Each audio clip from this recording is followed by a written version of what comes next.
Finally दोस्तों आप सभी के लिए आपके 12 मार्च हिंदी का क्वेश्चन पेपर मिल चुका है। आप सभी के एग्जाम में आपको 100% इसके सभी क्वेश्चंस देखने को मिलने वाले हैं। तो जल्दी से इसके सभी क्वेश्चंस को अपनी कॉपी पर नोट कर लीजिए। सभी क्वेश्चन सेम टू सेम आपके एग्जाम में छपने वाले हैं और सभी क्वेश्चंस के आंसर्स भी मैं आपको साथ ही साथ बता रहा हूं। सभी सब्जेक्ट के क्वेश्चन पेपर आपको इस चैनल पर मिलने वाले हैं। तो चैनल को सब्सक्राइब जरूर कर लेना और नोटिफिकेशन को ऑन कर लेना ताकि नेक्स्ट पेपर की अपडेट आपके पास पहुंच जाए। तो चलिए वीडियो को स्टार्ट करते हैं। सभी दोस्तों को शेयर जरूर कर देना। सेम टू सेम आपके एग्जाम में छपने वाला ये क्वेश्चन पेपर है। तो चलिए सबसे पहले बात करते हैं हम खंड ए की, जिसमें आपको ऑब्जेक्टिव टाइप क्वेश्चन दे रखे हैं। सभी क्वेश्चन के हल आपको अपनी प्रश्न पुस्तिका उत्तर पुस्तिका में लिखने हैं। तो 15 क्वेश्चन आपको दिए गए हैं, जिसमें आपको एक क्वेश्चन का जो है आंसर बताना है। निम्न में से किसमें भाववाचक संज्ञा है? तो कोई एक इसमें से आंसर है वो आपको बताना है। पहला है मित्र, दूसरा है मिलना, तीसरा है मिलन और चौथा है सुंदर। तो भाववाचक संज्ञा का उदाहरण ऑप्शन का इसका क्या हो जाएगा? करेक्ट आंसर हो जाएगा। इसके बाद नेक्स्ट क्वेश्चन है आपका पूजनीय शब्द में सही प्रत्यय है। तो पूजनीय शब्द में सही प्रत्यय क्या हो जाएगा?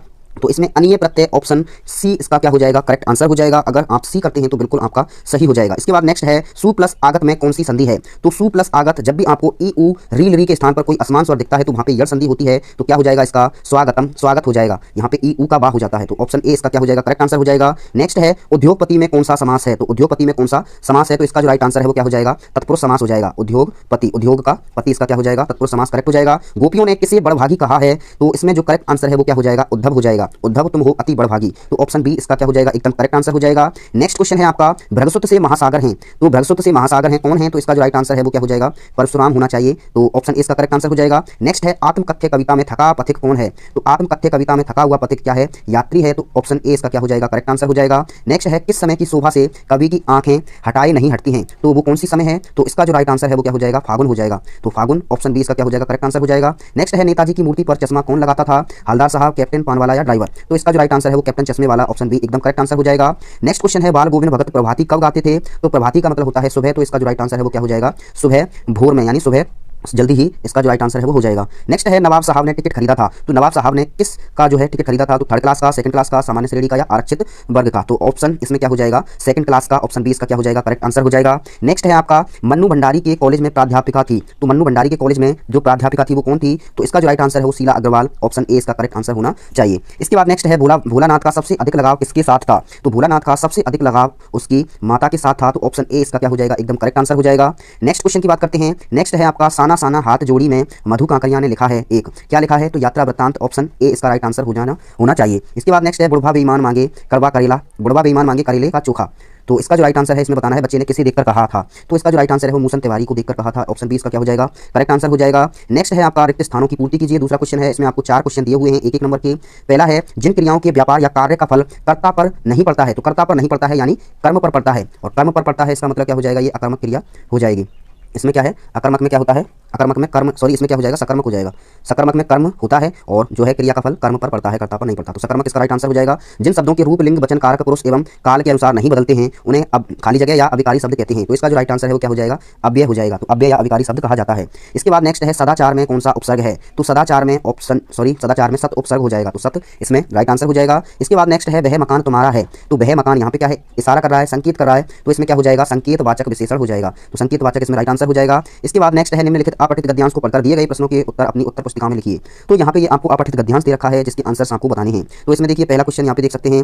इसके बाद ये गद्यांश दिया हुआ है। इस गद्यांश में आपको उपयुक्त शीर्षक आपको बताना है। तो इसका शीर्षक क्या होना चाहिए? इसका स्क्रीनशॉट ले सकते हैं और इसके आंसर्स आप इसमें से ढूंढ सकते हैं। तो इसमें आपको देख सकते हैं साहित्य किसे कहते हैं, निजी साहित्य के विहीन की क्या भाषा की दशा कैसी होती है, किसी भाषा के साहित्य से किस जाति के बारे में क्या पता चलता है। तो ये सभी क्वेश्चन आपको बताने हैं। इसमें यहाँ पे नेक्स्ट है निर्जीवता शब्द का विपरीत यानी विलोम क्या होगा? तो निर्जीवता का विलोम क्या होता है? सजीवता होता है। तो ये आपको पता होना चाहिए। इसके बाद नेक्स्ट क्वेश्चन है आपका चौथा, निम्नलिखित अपठित पद्यांश को पढ़कर इसके उत्तर अपनी उत्तर पुस्तिका में दीजिए। तो यहाँ पे ये आपको पद्यांश दिया है, ऊपर आपको गद्यांश था। तो इसमें भी आपको 6 क्वेश्चन दिए हुए हैं एक नंबर के। तो यहाँ पे देख सकते हैं उपयुक्त पद्यांश का उचित शीर्षक क्या है। तो इसमें भी आपको उचित शीर्षक बताना है। तो इसको आप पढ़ सकते हैं, स्क्रीनशॉट ले सकते हैं वीडियो को पॉज करके, और इसके आंसर्स आप इसमें से ही आपको बताने हैं क्या होंगे। तो उपयुक्त रचना पर आपके युग का क्या प्रभाव पड़ता है? उपयुक्त पद्यांश की प्रेरणा क्या है? मनुष्य होने के लिए क्या गुण आवश्यक हैं? इसके बाद नेक्स्ट क्वेश्चन की ओर बढ़ते हैं। आपको सेक्शन बी दिया हुआ है, खंड बा दिया हुआ है। इसमें आपको आपकी पाठ्य पुस्तक के प्रश्न दिए हुए हैं जिनको 40 शब्दों तक की जो शब्द सीमा है उसमें आपको लिखना है। इसमें 5वां क्वेश्चन है कैप्टन चश्मे वाले को सामने देखकर हवलदार साहब अवाक रह गए, आपके अनुसार इसका क्या कारण रहा होगा? ये आपको बताना है 2 नंबर में। इसके बाद बाल गोविंद भगत प्रचलित सामाजिक मान्यताओं को नहीं मानते थे, पाठ के आधार पर उन प्रसंग का संक्षेप में वर्णन कीजिए। यानी जिन प्रसंगों को नहीं मानते थे उन प्रसंगों का वर्णन करना है। जैसे वो अपनी बहू से ही क्या है, अपने जो पुत्र की चिता को अग्नि दिलाते हैं। तो इस तरीके की जो प्रसंग थे वो आपको लिखने हैं। इसके बाद नेक्स्ट है लक्ष्मण परशुराम संवाद। प्रसंग में कवि वर तुलसी की किस काव्यगत विशेषता के दर्शन होते हैं, ये आपको संक्षेप में बताना है। इसके बाद गोपियों को कृष्ण में ऐसे कौन से परिवर्तन दिखाई दिए जिनके कारण वो अपना मन वापस लेने की बात कहती हैं, ये आपको बताना है। इसके बाद नेक्स्ट है माता का आंचल नामक पाठ में लेखक के तत्कालीन समाज के पारिवारिक परिवेश का जो चित्रण हुआ है उसे अपने शब्दों में व्यक्त करना है। नेक्स्ट है कटाव के प्राकृतिक सौंदर्य को देखकर लेखिका के मन में क्या भावनाएं उठ रही थी, आपको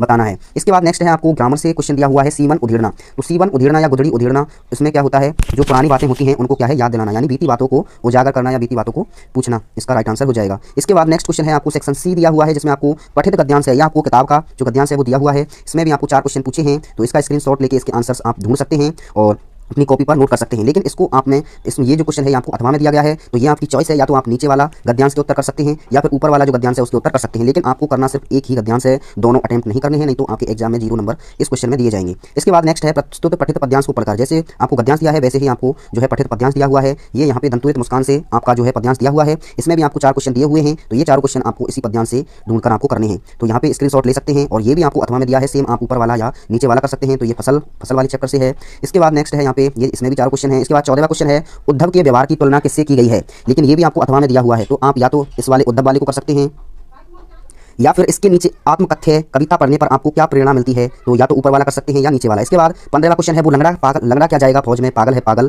तो कैप्टन के प्रति पान वाले की टिप्पणी पर अपनी प्रतिक्रिया बतानी है। या फिर अथवा में आप भदंत आनंद कौशल्यायन के अनुसार मानव संस्कृति क्या है ये आपको बताना है। इसके बाद 16वां क्वेश्चन है स्वयं प्रकाश के कृतित्व व्यक्तित्व के विषय में अपने विचार लिखने हैं। या फिर अथवा में सूरदास के कृतित्व व्यक्तित्व का अपने विषय में जो है वर्णन करना है। तो यहाँ पे ये 16वां क्वेश्चन जो है जो कवि हैं उनका जो है व्यक्तित्व बताना है। इसके बाद सेक्शन डी दिया हुआ है, इसमें आपको क्वेश्चन दिए हुए हैं माता का आंचल पाठ के अनुसार आपको बताना है कि बच्चे का जो अपने पिता से जो बच्चे को अपने पिता से अधिक जुड़ाव था फिर भी विपदा के समय वह अपने माता के पास जाता है, तो इसकी क्या वजह रह सकती है आपको बताना है। इसके बाद या फिर अथवा में जितेंद्र नार्गे ने लेखिका को सिक्किम की प्रकृति एवं वहां की भौगोलिक स्थिति में जनजीवन के बारे में क्या महत्वपूर्ण जानकारियां दी आपको लिखना है। इसके बाद नेक्स्ट है आपका निबंध लिखना है 300 शब्दों में। तो आपको बढ़ती बेरोजगारी समस्या और समाधान पर कर सकते हैं, या कन्या भ्रूण हत्या पर, या पर्यावरण प्रदूषण, या जल ही जीवन। तो कोई भी 4 में से एक पर आपको निबंध लिखना है। इसके बाद नेक्स्ट क्वेश्चन है आपके पिताजी का स्थानांतरण जयपुर हो गया है, तो आपको पत्र लिखना है अपनी जो है टीसी लेने के लिए। इसके बाद नेक्स्ट है या फिर अथवा में ये नीचे वाला है, इसको भी आप कर सकते हैं। छोटे भाई को जो है पत्र लिखना है, आपके विद्यालय में वृक्षारोपण समारोह आयोजित करवाया और आपकी इसमें सक्रिय भागीदारी रही, तो इसमें आपको अनुभव बताना है। इसके बाद नेक्स्ट है पर्यावरण के प्रति जागरूकता बढ़ाने के लिए आपको एक ऐड या विज्ञापन आपको तैयार करना है। या फिर अथवा में विद्यालय के वार्षिकोत्सव अवसर पर विद्यार्थियों द्वारा निर्मित हस्तकला की वस्तुओं की प्रदर्शनी हेतु एक विज्ञापन तैयार करना है। तो इस तरीके से आपको ये सभी क्वेश्चन अटेम्प्ट करने हैं और सभी क्वेश्चन आपके एग्जाम में आपको 100% देखने को मिलने वाले हैं। तो सभी दोस्तों को ये क्वेश्चन पेपर शेयर जरूर करें और चैनल पर नहीं है तो चैनल को सब्सक्राइब कर लेना।